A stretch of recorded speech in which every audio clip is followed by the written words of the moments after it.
This is WABI-TV 5 Morning News. Good morning, everyone. Thank you for joining us on this Wednesday, September 23rd. I'm Brittany McCatton. And I'm Joy Hollowell. Here are some of the stories we're bringing to you this morning. Nonpartisan, we just want to make sure people are making smart choices. We want to make sure people are voting.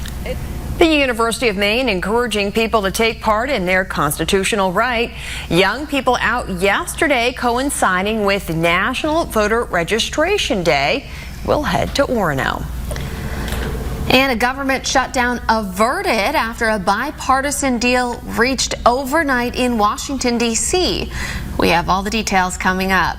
We also have more information on the courtroom battle regarding the Penobscot River rights, and we're going to head to Lewiston, where one Mainer is vowing to maintain his Halloween tradition despite the pandemic. But before all of that, I know that today's the first full day of fall. Yep. But it's not feeling like it outside just yet. Much better. No, yeah, much better. You know, yesterday at this time, we still had a lot of areas in the 30s. We had a few spots that were in the 20s, and now you're talking mainly 50s to start the day. So it is much milder out there early this morning. And we're going to look at, I think, a pretty good day here. And temperature-wise, speaking of the milder weather now, you're going to see these sticking around for the next several days. So it really looks like we've got a fairly pleasant stretch of weather to take us through the upcoming weekend. Today, brightening skies and breezy. We're going to be looking at the clouds giving way to more sunshine as we go through the daytime. The wind remaining gusty, up near 25, maybe 30 miles an hour throughout the day.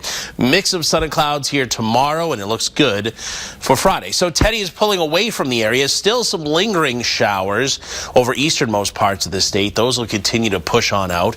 And then the clouds will be moving on out as well, and we'll see these decreasing from west to east across the state as we go through the daytime. So look for things to gradually brighten up here as we go through the daytime, and that's going to lead to a pretty good looking Wednesday. Temperatures right now running in the 50s, as I said, still a little bit of a breeze out there, about 5 to 15 miles an hour. It'll average about 10 to 18 throughout the day, but could gust as high as 25 to 30 miles an hour, but really feels very nice. Most of us in the 50s, a few spots in the 40s, especially across the northern and eastern parts of the state. So your daily planner looks good. Starting out in the mid-50s here in Bangor at 7, heading up into the mid and upper 60s by noontime, lower 70s for the evening commute. We'll have more details on your forecast in just a couple of minutes. Brittany? Thank you very much, Todd.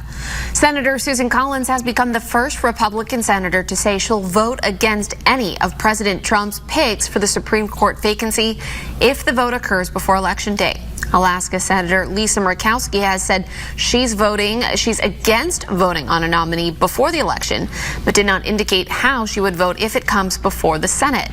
Collins told reporters she'll vote no because of Senate Majority Leader Mitch McConnell's refusal to consider a Supreme Court nomination by President Obama when Justice Antonin Scalia died in February 2016. However, opposition by Collins and Murkowski alone won't be enough to stop Republicans from pushing a Trump pick through the Senate. Democrats need 4 Republicans to block the pick while holding their own caucus together.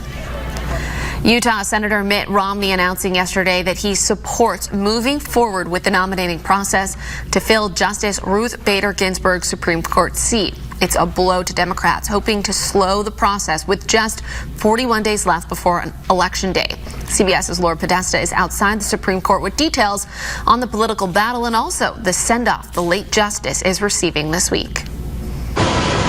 Final preparations were finished yet.